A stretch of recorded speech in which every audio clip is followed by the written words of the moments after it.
All right, we can go ahead and get started. Welcome, everyone, to this presentation of voice acting, the versatile voice. We are going to be talking about a couple of different things about voiceover and voice acting. I'm really happy to be here on behalf of ACDA and my own studio, Carrendo Studios, which you can see our little logo up there. Kind of looks like a fishbowl. A couple of cartoon characters there. We focus on making community content specifically for children and families.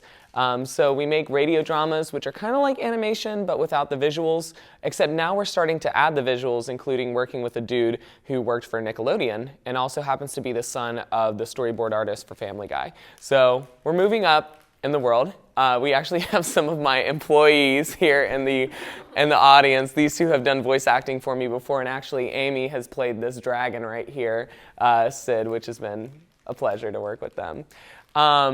So if you're wondering about my ability to talk about this today, I'm a voice actor. I've done a couple of different projects for some freelance. I just did the voice for the Forbes Center, and I also play this character right here. This is one of his boards. This is Emmett. He's kind of a weird little dude, as you can see. He's licking the neighbor's electronic Rudolph in their front yard. Emmett is a unique little guy. He has a bit of a lisp because he wears braces. And one of my favorite lines that he says is, so my mom says that most people don't eat banana peels, but I heard they're really good for you or something. So I started collecting them after people eat them, and I put them in a box. So he's a weird little dude. So I've played him on a show called Michael's Star, which I helped produce, and we're doing another show right now called Mary's Mosaic, which we're really excited to bring to the communities. So I'm going to be talking about several different things today in terms of being a voice actor. In the industry for a couple of years, I've learned a few things, and also being a music industry major here at JMU, there are a couple of things that we got to talk about. So the first thing is going to be contracts. So I feel like when people hear the word contracts, it makes us uncomfortable. You're putting something into writing in case something bad were to happen, then you have something to go back to. But that can also be something that brings us comfort, right? Like, okay, well, if this were to come up, we've got it in writing. We know what we're going to do. We don't have to pursue legal action. You don't have to be afraid. You don't need a lawyer. I'm also going to disclaim that I'm not giving you official legal advice. So do not take this and litigate against me, because I'll litigate back and I will win. So you don't need a lawyer. You don't need a lawyer to put something in writing. Something written on a napkin can be considered legal. Something written on a tissue can be considered legal. If it's in writing, it's considered legal grounds. Okay, so what does that mean? So you need to understand a lot of things when it comes to contracts, including like the financial side of contracts, the copyright side of contracts, the workload. You need to think about these things as a voice actor or actress. You need to decide what matters to me. Today I'm going to just talk to you about a couple of copyright rules. This is just one small part of contracts, but I figure it's going to help you a little bit. So in the United States, we have really 5 bundle of rights that you need to be aware of when writing any type of intellectual property contract. So when you're a voice actor, what are you doing? You're recording your voice. You're creating a file or something that can be shared, right? It's just like music. There's almost no difference between them, except you're not using instruments, you're using your voice. So you need to decide about public display. How can your work be displayed publicly? Can people print posters with your face on it to say, this voice actor is in our play or in our animation? Can they go and put it on the radio? Can they display it in any type of public setting? What does that mean? And you need to stipulate what that means, because this is your work that you're putting into a file, right? You need to talk about derivative works. This one's tricky for voice actors. Someone can change what you say very easily, can't they? Even with the words, hello, my name is David Swanson, suddenly David Swanson is in that file. You can manipulate that. You can create a derivative work. You can derive what is being made and make something very different than what you recorded. So you need to stipulate, can you change my recording? Or is my recording going to stay as is? Reproduction. Can they make copies? Now, in a digital age where we're sharing things through Google Drive all the time, it's almost a given that somebody's going to make a copy of what you're doing. But what types of copies can they make? Can they make physical copies? Not that anyone uses them, but can they use CDs? Can they print them on CDs? Can they print them on USB sticks? Can they do that? Can they send it in Google Drive? Can they put it over the airwaves? How can they reproduce your work? That's another thing you need to be careful of. Distribution. Can they sell your work? Can they distribute it to stores? First of all, can they create copies and print them up and then sell them on Barnes & Noble or at Barnes & Noble? That's going to be significant to your contract. And if they sell it, what do you get out of it? Do you get a flat rate? Do you get an hourly rate? Do you get royalties? These are all things that you get to decide. There is not one way to do that. You can decide that as a voice actor. Lots of voice actors are freelance, which means that they're not taking an hourly rate, or they can, depending on the freelance agreement. Some great resources for that are called Upwork, Fiverr, 123 Voices. I think it's .com. It's either .com or .org. Just some different sources for that.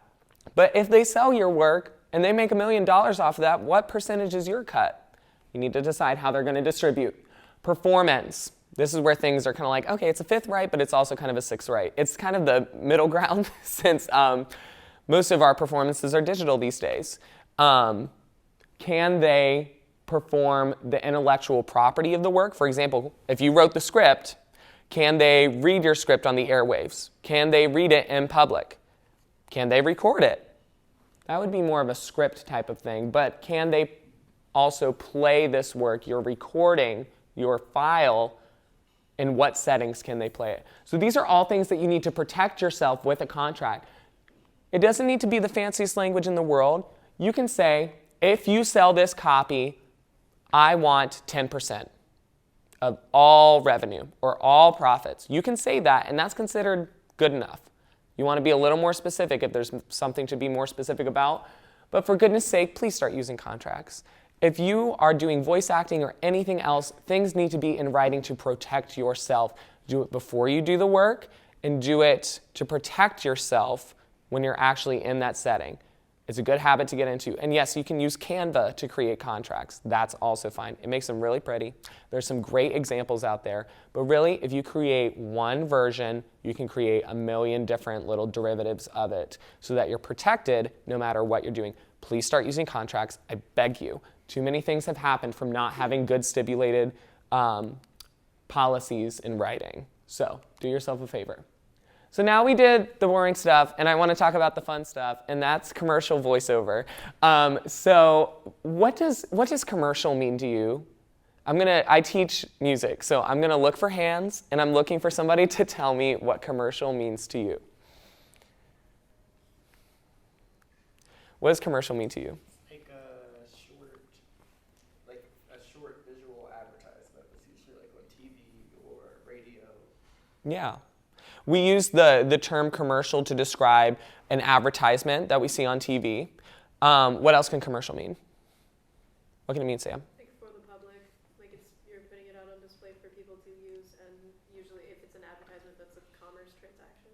Yeah, commerce, commercial. Those two words are related because you're talking about business here, right? So we need to learn how to do voiceover for business. That's totally different than doing voiceover for like cartoon characters. But how? The 3 R's, that's a W, but it makes the R sound. So diction is very important when you're a voice actor. So to me, that's an R, not a W. So you need to research, record, and then write it off. So you need to do some research. If you are studying a brand, the way that you're going to get your audition is decide how do they want this recorded. If you're recording a Target ad, that's going to be much different than recording a Walmart ad. Because there's differences between those two stores. They do the same thing, but they're two different vibes, right? So you need to research the brand a little bit. Understand it, okay? If you're advertising to kids, you're not going to speak to them in the same way that you're speaking to adults, right? So research your brand. One really great way to do this is look at the brand colors.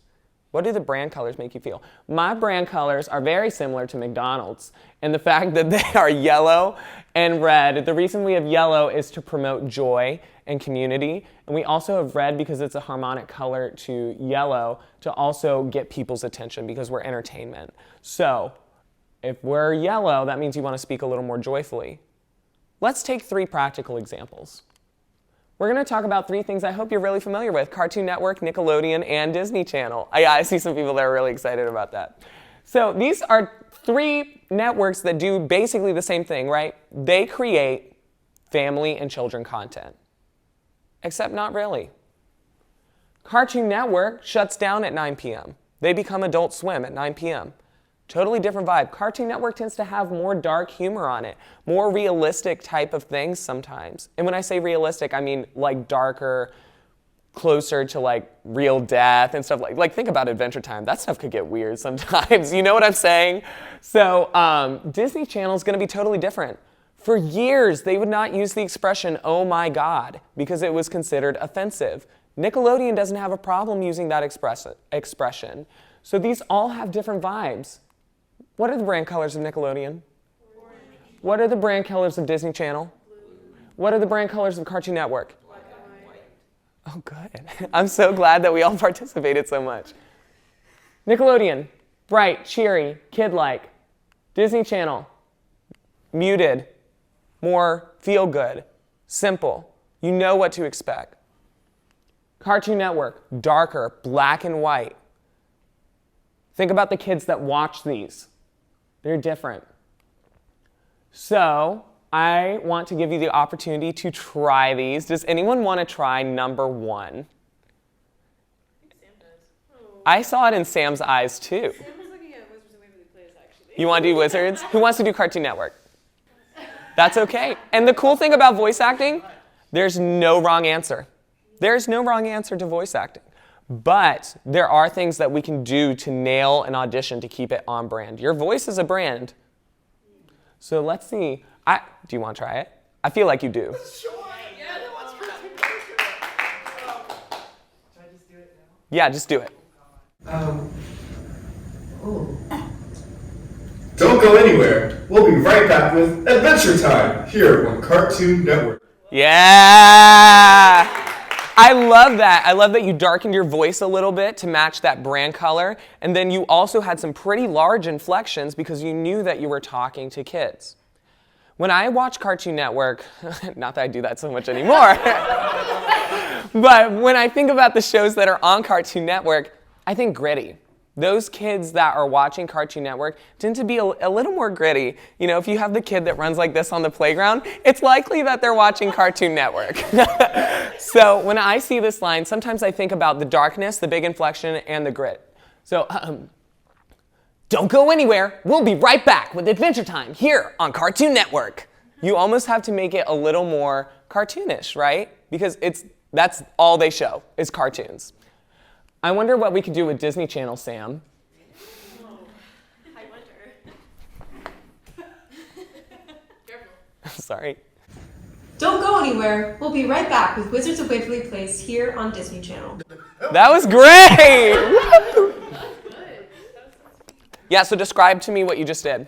Disney Channel is it's like the most family friendly of all of them, so it was very like how it would talk in customer service and very just kind and open and calm.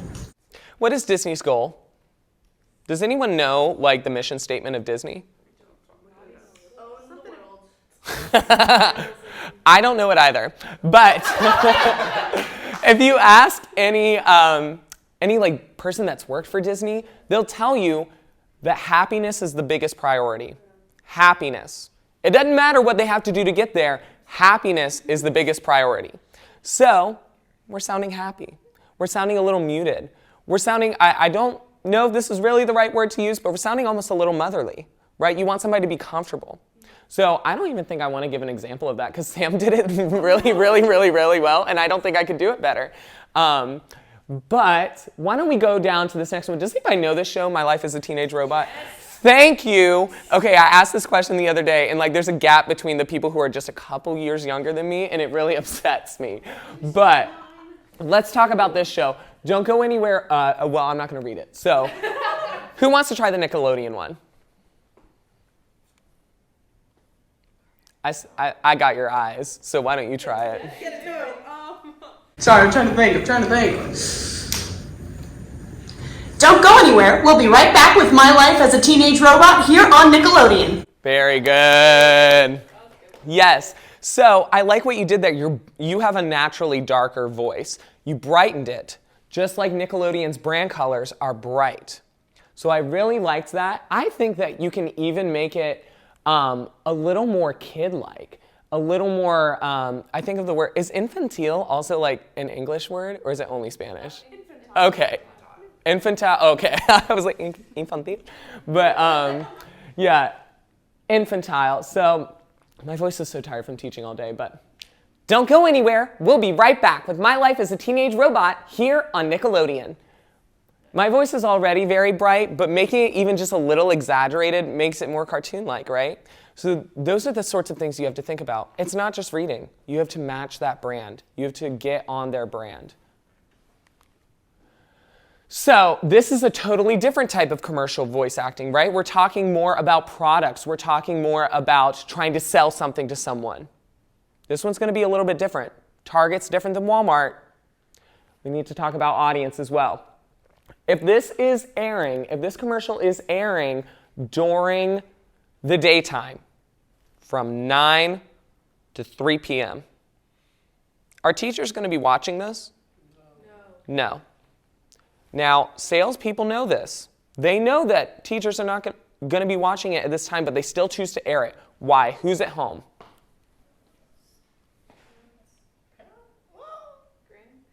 This is tricky, right? Sick kids. Sick kids are at home. Sick kids are at home. Not only are sick kids at home, but maybe, if there's a stay-at-home parent at home and they have somebody that is teaching in their life, there's lots of people who could be, but it's going to be sick kids. So the way, we already talked about it once before, the way you talk to a child is going to be different than the way that you talk to an adult. If this was airing during the daytime and you're going to be speaking to a sick kid, does anyone want to try reading this one? All right, Grace, speak to a sick child. Speak to a sick child? Mm-hmm. Okay, but it's like Target, right? So Yeah, it's Target, sick child. You're trying to sell something quick. Gosh, okay. Okay. This summer, teachers enjoy an extra 15% off at Target. Shop supplies, clothes, household, and more. Download Circle and start saving today. Very good. Yes. So, do you work for Target? she does now. Little do you know, this is all being recorded and I'm selling your voices. Hope you have your contracts ready. Yeah, so that was really good. I like that you brightened your voice because you knew that you were going to be talking to kids. And then you also spoke with a good speed as well, because you're trying to get this done quick. Some of these ads, you see how fast YouTube ads go now? Do you know what's the fastest a YouTube ad can go? 5. Now it's going to 6, right? Because they think they can just take more and more of our time. But it's about 5 seconds now, so you got to be able to read it fast but clearly. Diction's very important. One thing that this voiceover coach from Los Angeles had told me, and I thought it was really, really insightful, is also think about your audience in terms of region. Someone can tell if you're from the West Coast or the East Coast based on how you speak. It's subtle, but it's there. Think about your region as well. Think about not only that, but let's say your audience is, if it's kids at home, are they very educated? Not yet, right? If you're in certain areas of the United States, some are more affluent than others. Some are more educated. So speaking with certain dialects, accents, inflections is going to make a difference. So that was a really great reading. If you were going to be speaking this to teachers, how would it sound? How would it be different? Does anybody want to try it?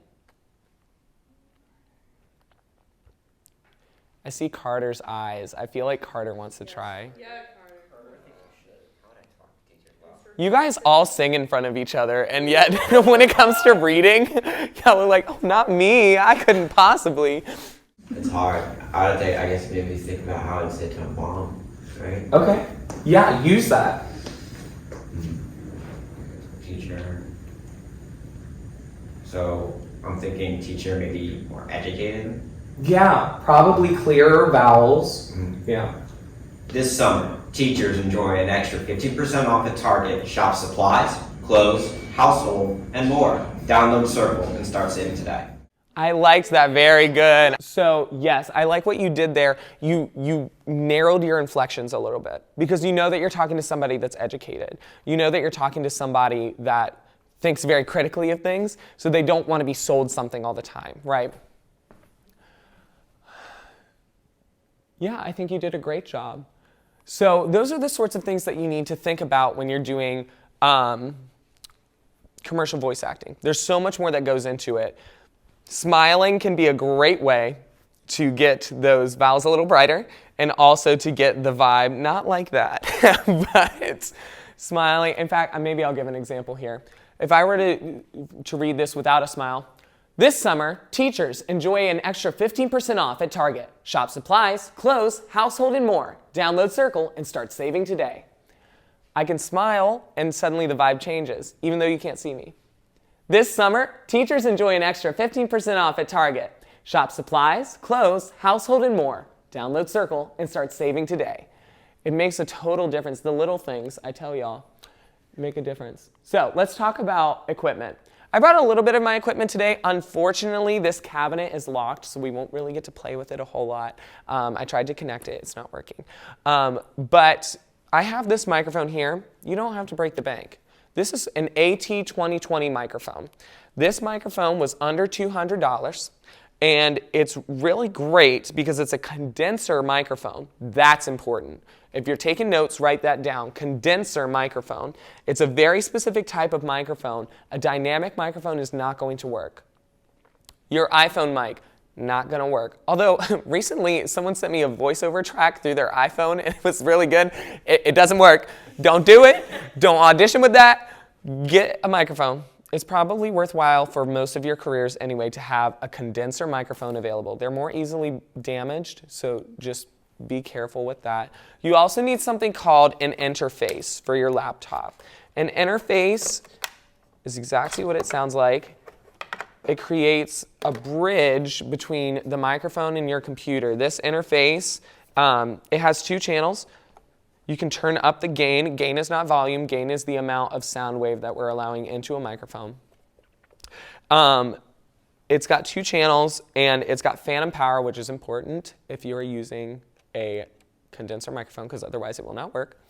And then it's got a place where you can plug in your headphones so you don't create feedback. And obviously, it's got a cable to connect to your computer. So you know both of those things. A good pair of headphones is always great.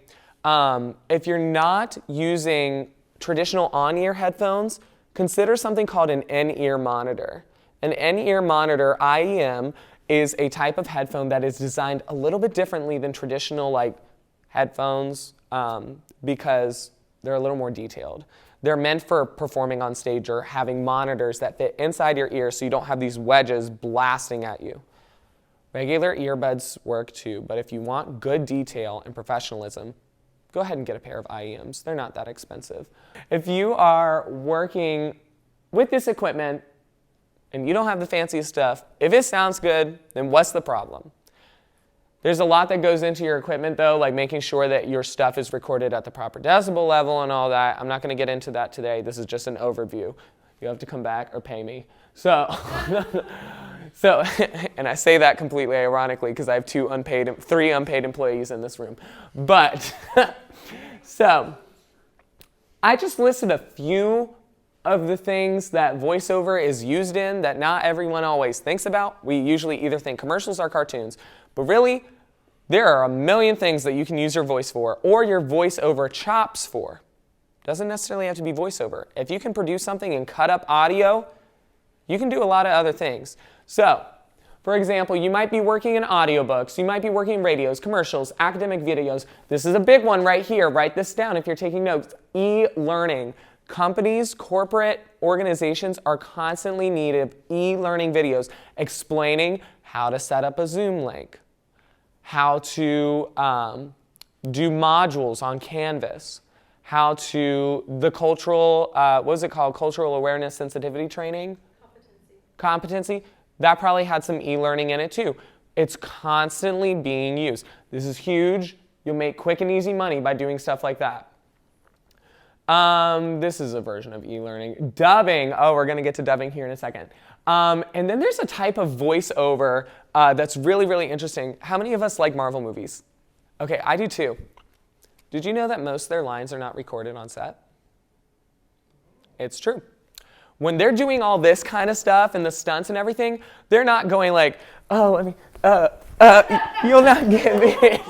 Like, you'll never take me down. Like, it's exhausting. They're not going to get a clear line out when they're flying through the air, right? It's not going to happen. So they voice over those lines. There's a really great special feature about that. I think it's on Disney Plus that talks about that. But what happens when the story changes or they need to replace a line or replace a scene? And they can't hire Benedict Cumberbatch to come back and record every time that happens because it's probably happening all the time, right? That's going to be way too expensive for them. Anybody do imitations? No? My voice is much too tired. Sometimes I like to do Kronk. It's not great. But instead of hiring that main actor to do that, if it's an off camera, it has to be off camera because you're not replacing the actor. So they'll cut to another person and you'll hear their voice in the background. Very often, it's not that actor's voice. They found someone that can imitate them well enough to say, here's $300, do this, instead of calling up Benedict Cumberbatch and like, oh, here's an extra $3,000 because you've already signed your contract. It's so much more simpler to find a freelance voiceover artist. They do this all the time. It is a common practice, especially in stuff like superhero movies. And once again, if it sounds good, what's the problem? So you should follow me. And the reason being, so my studio, we're making some big changes to like how we're doing things. And if you want the opportunity to do a voiceover, we offer it. We do community like radio theater. And we're starting to do like animations. We're on our way to doing our first animated film. Like there's a lot of things going on. And if you want the opportunity to build some credits, and hopefully one day we'll be able to pay you. That's not going to happen today. And then you can follow my account because I post voiceover stuff all the time. This is a great resource. His name's Everett Oliver. He lives in Los Angeles and has been in casting for years. If you find him on LinkedIn, he will talk to you. Like he'll give you some great pointers. He'll meet you in LA. We had Mexican food. It was great. Shelby Young is a voice actress who is actually she's done a million things. She does a lot of commercials and stuff. She does great imitations. And because of that, she has worked for Marvel doing those replacement lines. And it's really cool. She's got some great things on her TikTok. And if you're listening to a podcast with a voice actor on it, or for goodness sake, if you're watching an animated film and there's credits at the end, go find those people on LinkedIn. Likely, they're there and they're willing to meet with you. It's a really cool thing, LinkedIn. I've met some pretty cool people through just finding their names and saying like, hey, I'm a college student or I'm a recent grad and I really want to know more about what you do. They're always very friendly. I've never had one negative experience. So, are you ready for dubbing? So I have two examples here of what we're going to be doing today. And the first is a very familiar line.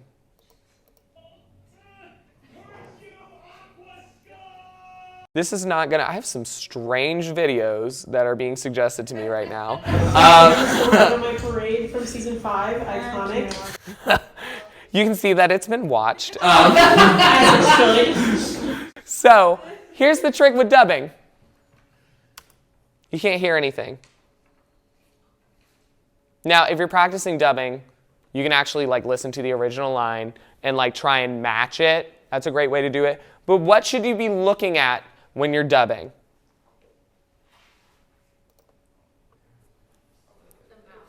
The mouth. In animation, this is called, and it's not that exciting of a word, it's called the mouth flap. Like almost all of you started going. Okay, so. And the reality, and I'm just going to address this like up front, is the reality is in voice acting, they're always going to be using the words male and female. The reason is the anatomical differences in the voice. It's not meant to be homophobic. It's not meant to be sexist. But often in every voiceover audition that you're going to find, they are going to mention, we need a male voice for this role. We need a female voice for this role. Now, men have played women, women have played men. But that's what they're going to be asking for. So if you're a woman or if you're a female and you can do a male voice, great. If you're a man and you can do a female voice, or a male and you can do a female voice, that's also great. But I just want to address that up front. That's why I have two different examples here. This would be our traditional male example. That doesn't mean that women can't do it. That doesn't mean that females can't do it. It just means that this is what you would traditionally see in the industry. So, the words are curse you aqua scum. Does anyone want to try it? And usually if we were doing this in like a real video editor, there would be a 3, 2, 1, and then it would do something called punch you in. So does anyone want to try this? This is your chance to scream in the music building, and I know we've all been dying for that moment. So please, use your opportunity. Does somebody want to try it? I'll do it. All right. Are you ready? Yes. 3, 2, 1. Curse you, Aqua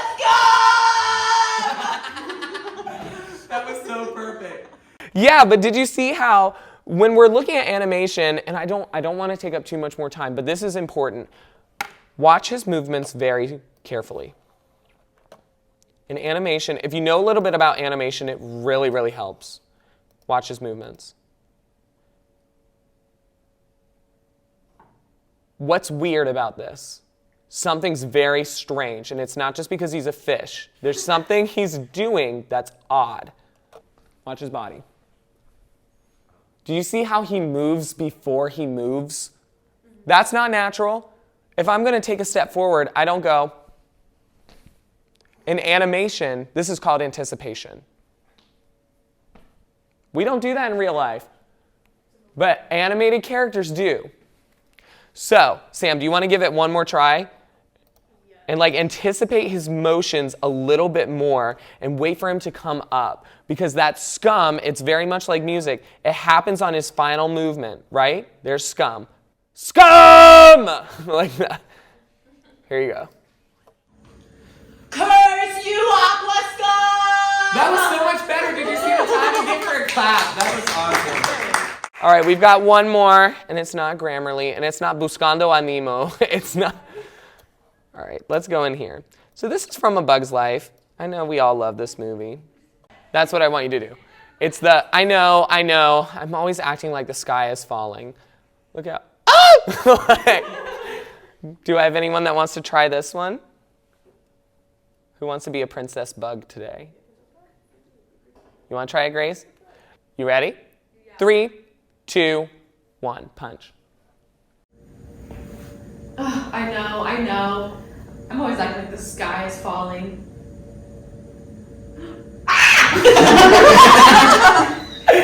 Yeah, so that was great. What? Oh, that was great. Great job, honey. You have to listen to her extra little breath. Oh, I know. I'm always acting like the sky is falling. I know. Let's try that again. You ready? Oh, yes. 3, 2, 1, punch. It's not my fault. Can you hear me? I know. I'm always acting like the sky is falling.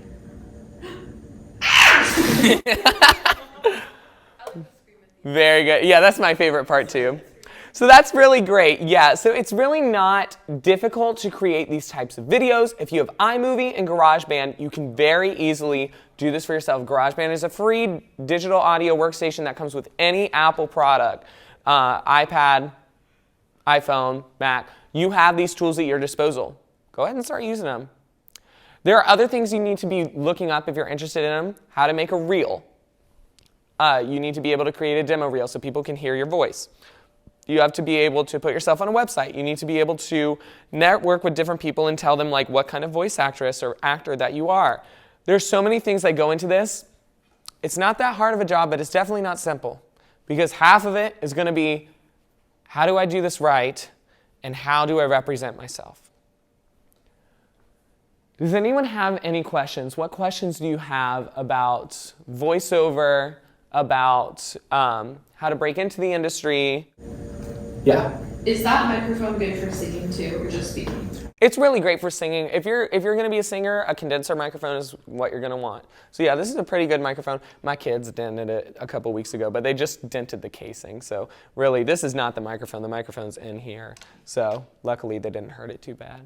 Yeah. How do you go about like curating a good space for recording yourself? Oh, see, that would have been a great thing to talk about. And actually, I actually brought an example of what you can use.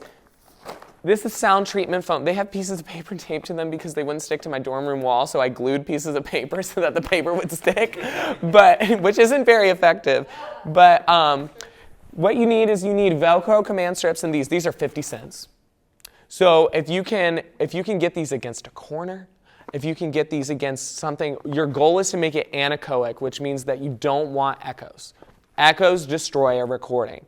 Get rid of the echoes, and you're going to be just fine. These are 50 cents. You can make any space into a recording space. Don't just go into your closet.